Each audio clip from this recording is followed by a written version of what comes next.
snakes. First thing that comes to most people's mind, the only good snake is a dead snake. We, by and large, are afraid of snakes. I never did have that fear. We have 34 species of snakes in Tennessee. We only have 4 venomous snakes. Pygmy rattlesnake, the cottonmouth, the copperhead, and the timber rattlesnake. 4 venomous snakes. All the others are harmless. You're more likely to die from being struck by lightning than from a rattlesnake bite. They're not out to chase you. I came across one in my yard and it kind of sat there and just kind of watched me, and I went about my business and didn't come after you. There shouldn't be that fear of that happening, right? That is correct. Their first line of defense is camouflage. They're just going to sit still. If they start feeling threatened, they'll start to rattle. They don't want to give their position away. Once they start rattling, what they want to do is escape. If you happen to be standing in the way where they want to get, they're going to come toward you to get under that rock. They're not chasing you. If you just back away, leave the snake alone, it will not harm you. The award-winning Tennessee Wildcast is on the air with the latest on hunting, fishing, boating, wildlife watching, and all things outdoors. Make welcome your host, drummer and outdoor expert novice, Jason Harmon. Hello, everybody, and welcome back to Tennessee Wildcast. We're glad you're tuning in. Thanks for watching. Thanks for listening. We got a great show lined up for you today. We're back here at Cumberland University for another show, and I'm excited to have Dr. Danny Bryan with us today. And we're going to be talking about snakes. I think we'll get into some tick stuff. It's going to be a fun conversation, and all the way from East Tennessee, Mr. Matt Cameron's helping us co-host. So I appreciate you being here, Matt. Man, glad to be in Lebanon, and I figured I'd have to have a passport to go to Lebanon, but man, I drove here, didn't have to take a plane or anything. So, hey, I think it's good to have you here, and we're going to keep talking outdoors and having a good time with it. But you had this idea of pulling this show together, and I appreciate you doing that. So I'm looking forward to it. Likewise, we got some good subject matter. I feel like this guy could talk for hours if we had the time. But yeah, snakes, ticks, and getting bit by both of those creatures and Wow. the experiences he had with it. That's what I really want to hear about, but we don't want to get into that too early because we'll save that towards the end. Well, I'd love to start about the campus here. Dr. Bryan, you taught here for a long time, and we just learn about this place and kind of a little bit of the history here before we dive in to much more. Well, I might be part of the history here at Cumberland University. I've been here for so long, but the university was in place prior to the Civil War. It's actually a gym. It's one of the oldest universities here in Tennessee. It's a gym here in the middle of the state. We currently have close to 3,000 students on campus. A liberal arts school. We also accept Tennessee Promise students here, so they can come here and get their first 2 years of education from the Tennessee Lottery there. Yeah, that's awesome. It's really an outstanding campus. It's you get a tremendous education in a small town. It's not like having to drive to the middle of Nashville or have to go to Knoxville to get a good education. Yeah. Well, I drive through it pretty often, and we're also noted for the worst football defeat in history. The worst defeat. The worst defeat. You're familiar with Coach Heisman, Georgia Tech. Okay. The last year Cumberland had a football team beat Georgia Tech and knocked Georgia Tech out of the national championship, right? And then because we had contracts with Georgia Tech that we had to fulfill, Cumberland dropped their football team after that year. But we still had the contract with Georgia Tech, and Georgia Tech threatened to sue and all this stuff. So just a group of students got together and went to Georgia Tech to play football. And it didn't fare too well. They got on a train, hopped down to Georgia Tech, and lost the football game 222-0. Are you kidding me? How is that even possible? Well, it's like this. Well, the quarterback or who was ever playing quarterback had the ball, handed the ball off, the guy dropped it, and the quarterback looked at him and said, "You dropped it, you pick it up." The other team there can pick it up, run it in for a touchdown. So, Wow. Ouch. See, when he said that, my first thought was Tennessee, South Carolina last year. That I will never forgive University of South Carolina for destroying us. 9 touchdowns in that game. That one hurt. So that's my first thought. But yeah, I guess 200 and what? 200? 222 to nothing. I guess that's a little worse. Wow. You don't think of a football game scoring that many points. You touch the square every time you touch the ball. Yeah. Well, and I didn't know we were going to get into sports today, but, Cumberland's got a great baseball team. Yes, they do. They've had some great success in baseball. And remind me the coach here. Woody Hunt. He's retired. His son, Ryan, is coaching now. Correct. Mr. Hunt. Yeah. So that's a great sport here as well. And they have a wrestling team, men's wrestling team, Okay. and they just won the conference championship Friday night. Awesome. Beat the number 10 team in the country. I mean, just demolished them.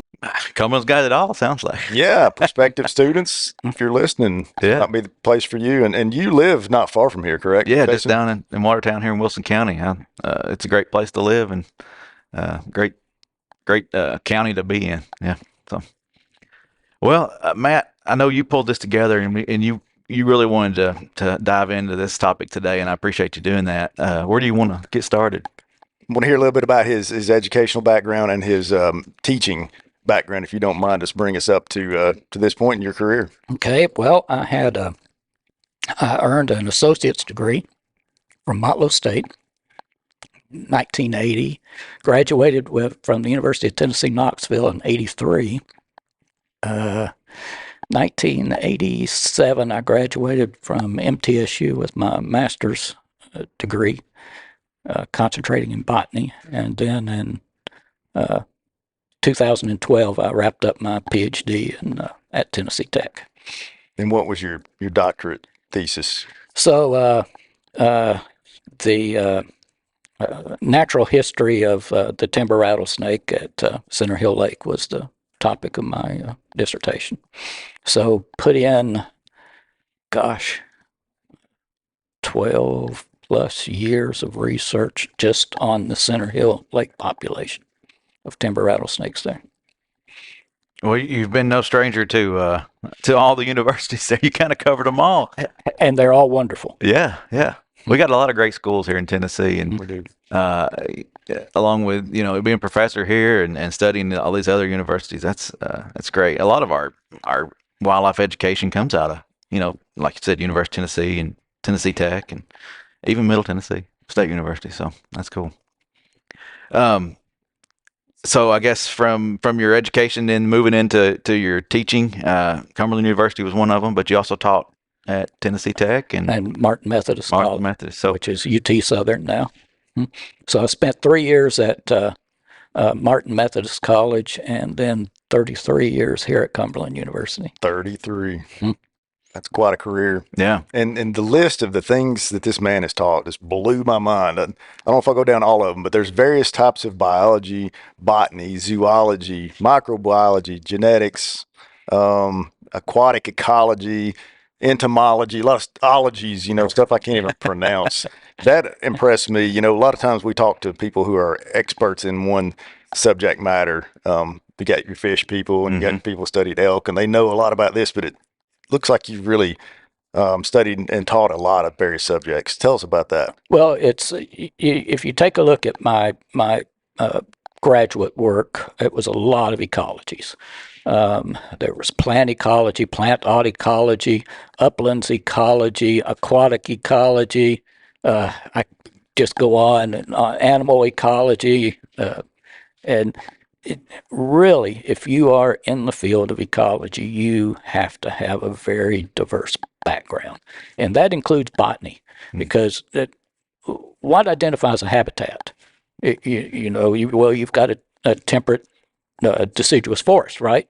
Well, what's in there? What determines that? Well, it's the species of plants. So in order to be able to study animals, you must know your plants. So my undergraduate and my master's work was primarily in botany. And, well, if you really want to know botany, you need to know your pollinators, right? Your insects and how these plants get spread and reproduce and time of year and all this stuff. And it all ties in together. You gonna sing it, Jason? The circle of life. The circle of life. Indeed, it does, and I appreciate that. And I was saying earlier when I went to college at UT in Knoxville, graduated in '03, but when I got down there, I didn't really care about anything other than big game species, largemouth bass, deer, turkey, whatever. But I found out that there are, hundreds of different bird species and hundreds of different fish species, and I grew to appreciate non-game wildlife and the importance they have to wildlife conservation as a whole. So. Well, and you mentioned before the show that we manage around 1,400 different species of wildlife, Correct. but only hunt close to 1,000 of them. So it's a lot of it is 100 of them. Close to yeah, right, 100 of them. And that's including all the migratory birds, like all the different ducks and different fish. I mean, very few species do we actually hunt. So by and large, TWRA manages non-game wildlife species, and they are important, which brings us up to snakes. And we could go 10 different directions in this, but the first thing that comes to most people's mind when they hear of snake, the only good snake is a dead snake. We, by and large, are afraid of snakes in society, and I want you to help us appreciate them and respect them for their ecological value, and then tell us how we can be safe, around them ultimately. Well, I really don't know where the fear of snakes actually comes from. I must have driven my parents just nuts, because I didn't know. I would just go out and catch things, right, and bring them around, and not knowing for sure what I had. And I knew that they probably were worried to death I was going to bring something venomous in at one time, but I never did have that fear. And I think some of that is learned behavior. Whether you were a child or something and you experienced something traumatic. But we have 34 species of snakes in Tennessee. You can give or take a couple, for instance, like the coach whip snake. I think we've only had a couple that may have been collected in West Tennessee. So are they really native? But that's neither here nor there. Yeah. But of those 34 snake species, we only have 4 venomous snakes. That's the pygmy rattlesnake, the cottonmouth, the copperhead, and the timber rattlesnake. Now, once you get to Davidson County, get to central eastern part of Davidson County and go eastward, you don't have to worry about cottonmouths. Now, so that leaves you, when you get to middle East Tennessee, the east side of that, you've only got 2 venomous species to worry about, and that's a copperhead and a timber rattlesnake. We have pygmy rattlesnakes, but that tends to be around land between the White Lakes there at Kentucky and going south along the Tennessee River drainage area there. So you don't have to worry about them. But if you could identify 4 venomous snakes, all the others are harmless.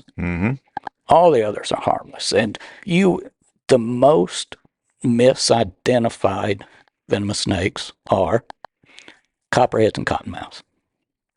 Because there's so many other water snakes out there. Yes. For example. And young snakes have a mimicry. Okay. They'll have a pattern mimicry that may resemble a venomous snake. And all snakes will rattle their tail. When they get disturbed, they'll rattle that tail. And if they happen to be in dry leaves or something, it will sound like a rattlesnake. Yeah. And people will confuse that for being a rattlesnake. But timber rattlesnakes, people rarely get bit. As a matter of fact, the antivenin, which is used to treat snake bites, doesn't even use timber rattlesnakes in the concoction to make the antivenin. What is it made from? It's the western diamondback, the eastern diamondback, the Mojave rattlesnake, and cottonmouths. People rarely get bit by timber rattlesnakes. So you're saying the antivenin from any pit viper will work for Yes. another pit viper? Yes. Doesn't have to be snake specific. Correct. Okay. Interesting. Well, and one thing that you mentioned earlier, I think people often can get confused with, is venomous. You said venomous, not poisonous snake. Right. So talk about what the difference is there. So I like to express it like this. Poisons have to be ingested. You have to eat poisons. Okay. Venoms are injected. So a wasp will inject a venom. A snake will inject a venom. Now, not to say that there's not poisonous snakes. Some of the western species of garter snakes may be poisonous because of what they eat. They eat these highly toxic newts and salamanders, which can build up in their tissues. And if you eat those snakes, you could possibly get poisoned. Okay. And then there's keeled back snakes, which we don't have here, are poisonous as well. Keeled, Keeled, keeled. Keeled. So how would someone, I never thought about this, but I guess maybe some people eat snakes, right? Yeah, they do. Have you eaten it? I have not. Okay. So it'd be hard to get poisoned. Most people eat a rattlesnake. If you had a rattlesnake, would it poison you? No. Okay. No, it will not, because actually the venom is enzyme. A digestive enzyme is what venom is. It's for procuring prey items. Venom is not a very effective means of protection. The problem with a venom from a snake like that, if you want to protect, you want the individual you bit to survive so they can pass on that information to offspring. Leave this alone, right? If it kills you, it does no good. And you talked about venom, and there are different types of venom. Can you get into that briefly for us? So there's different types of venoms, and you can find this not only with snakes but with insects and spiders as well. So you have and trust me, venoms are a conglomerate of different types of enzymes. Is what these venoms are. And you can have neurotoxins, which attack the nervous system, histotoxins, which attack tissues, muscles. You have cytotoxins, which attack and cause leaky cells. Hyaluronases, which will work on tissues of cartilage and things like that. I mean, it's just a complete mixture. Wow. And timber rattlesnakes actually have some of the most complex venom mixes. They even have some neurotoxic effects in there, in their venom making. So it doesn't just have one type of Correct. venom. Correct. You have venom, which is made up of many types of enzymes. Okay. So that's why they're pretty hard on you when you get bit. Right. But timber rattlesnakes, like I said, they're pretty shy, and people rarely get bit by a timber rattlesnake. And even if you do get bit, the likelihood of dying, you're more likely to die from being struck by lightning than from a rattlesnake bite. Well, that's good to hear. Yeah. They're not out to chase you. No. We were talking before the show. I came across one in my yard, and it was, it kind of sat there and just kind of watched me, and I went about my business, and it was fine being there, and it didn't come after you. There shouldn't be that fear of that happening, right? Correct. That is correct. This is how I got into timber rattlesnakes, and I used to have a dirt bike. Okay. And I'd ride motorcycle all over the place, and I happened to come across a rattlesnake in the road near Ledford Mill in Tullahoma, Tennessee, closer to Tullahoma than Normandy, and there was a rattlesnake in the road, and I thought, well, I'm going to get this guy to rattle. I want to see what this does. So I actually got off my bike, went and got a stick, and started poking at the snake, and I couldn't even get the snake to rattle. He just wanted to get off the road and get away. And that made an impression on me and stuck with me the rest of my life. He never even struck at me, and I'm poking him with a stick. Almost prompting him. Yes. Wanting him to.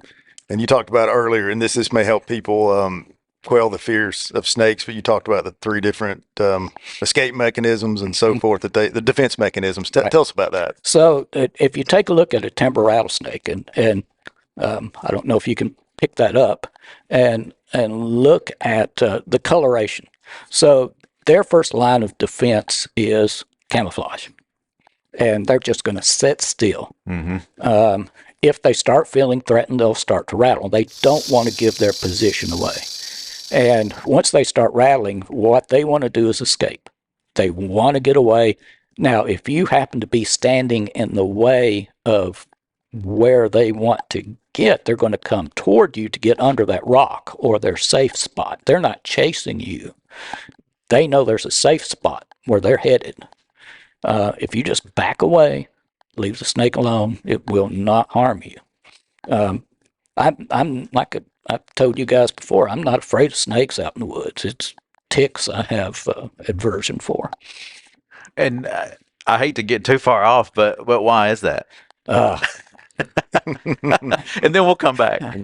well, I've been hit pretty hard by tick bites. I've Right. had Rocky Mountain spotted fever. I've had tularemia. I've had a condition called starry. Now I have alpha galactose allergy where I cannot eat red meat because being bit by a tick. And I also have a tick bite hypersensitivity as a result of the starry and alpha galactose as well.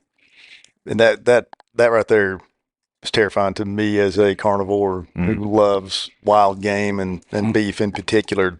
You cannot eat those things anymore because of that, I correct? cannot. The only mammalian flesh I can eat is human flesh because humans do not have alpha galactose Is that a fact? sugar in their meat. Well, if we get in a plane crash and I don't know if I could Mountains. do it anyway. no, so but he said that before we were talking, early before we started the show, that he is more concerned over tick bites than he is snake bites by far. Is it? That I'm is true. paraphrasing, but No, that is absolutely. and tell us why. We want to hear the story about you getting bit by the snake. What do we have, 10 minutes or so Yeah, left? yeah. So can you tell us that story about getting bit by the snake and then compare that to the tick issues? All right, now the snake bite. If you work with rattlesnakes long enough, you're going to get bit. I've been told that. And I had been working with rattlesnakes for 29 years before I got bit, even came close to getting bit. And I was following textbook procedure. I had the snake in a tube. Yep. And I had turned the tube, and what I was doing, I was looking for lesions on the snake to sample for snake fungal disease. This was in the middle of breeding season, and this was a large male timber rattlesnake, about 4.5 feet long, full of testosterone. And I had that snake holding the tube, and I took the tail and put it on the tailgate. Luckily, I was at the ranger's home at Edgar Evans State Park, and he was there with me. And I turned to look for lesions on the ventral surface of that snake to see if I needed to sample. Set the tail on the tailgate, turn the tube, so I'm cranking my hand. Clear tube. Clear plastic Okay. tube to Yeah. look, and I was getting ready to, point at something to look at, and I actually saw the pupil change in the eye of that snake, and he just went ballistic, and so I'm already compromised how I'm holding the snake, and he started doing a death roll, like a crocodile death roll. Inside spinning this tube. inside the tube, and I'm trying to hold, and he actually got it spun to where I'm no longer holding the tube, but just the snake, and then he thrashed Oh, wow. all at once. I mean, this is just a matter of milliseconds. Twisted and thrashed, and the tube flew off. And I'm holding the snake, and before I could throw and let him go, he come around and nailed me. So where'd he hit you? On the arm No, or he hand? hit me on the finger. Oh, wow. So you can kind of see that finger's a little, he grabbed like this, and I thought he missed because I felt nothing. I felt absolutely nothing. And before I could try and sling him off, he turned his head. And then he started just walking those fangs. And Oh, wow. and I still didn't feel anything. And I finally got him flung off and in the back of the truck there. And Jake Young was the manager there at Edgar Evans at the time. And I said, I've been tagged. And I looked at my hand, but I didn't see any blood. I didn't feel anything. I didn't see any blood. And I said, let's get this snake secure and get it in the bucket. And that's when I saw the blood. But then I felt the tingling in my lip, the neurotoxin kicking in. The neurotoxin, and then it went to my tongue, and I started getting that kind of a coppery, metallic taste, and I've been nailed. But when I finally got that snake off, there was a rainbow of venom came through the air that Really? you could see in the air. I mean, he was just pumping it in me. Make a long story short, helicopter ride to Vanderbilt, 14 vials of anti-venin. That was a Sunday afternoon. I was released on Tuesday. And then Saturday of that week, I was out tracking snakes. It didn't scare you. Got right back in there. So getting you to the antivenin was the key in Yes. saving your hand or your life. David, I mean, if you could see some of the photos, my arm was turning black, and that's from the breakdown of the blood from the histotoxins and the venom. But time is tissue. So luckily, the local hospital there in the area, the quicker you can get to a hospital and get antivenin, the less damage will be done. And really, you can't tell too much. Do you have any residual issues? Oh, yeah. So, I can't, but it's good enough. Yeah. Can't bend it like you used to. I still have a hand. I still have a finger, right? Yeah. I'm still alive. And you were able to get back out there and continue your work that you love to do. That's it.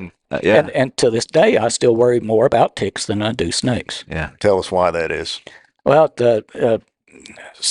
I've had several different incidences with ticks, and my first one was out at working at AEDC back in the early 80s, where I got Rocky Mountain spotted fever, and a year or two after that, still working in the same area, I got tularemia.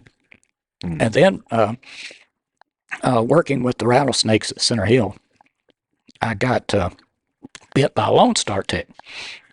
And I can remember it to this day. I was in a power line cut going through, and the tick was on the inside of my arm, right there. And it started, and Lone Star ticks are notorious. They are aggressive biters. And they'll bite till they find a place that they're going to latch on and stay. And I saw it, and then I found it, got it off. But the place where the tick had bit me would not heal. And I ended up having to go to the dermatologist and just get it froze off. But during that time, I got this, it's called Starry. It's a southern tick rash from the Lone Star tick. Didn't tie anything else into that, Starry. Got the rash. Finally, all that cleared up.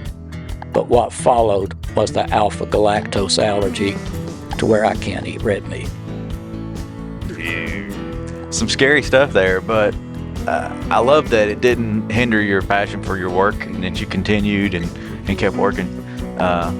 Some of the things you have to face when out in that line of work, but you still share your passion, continue teaching, continue studying.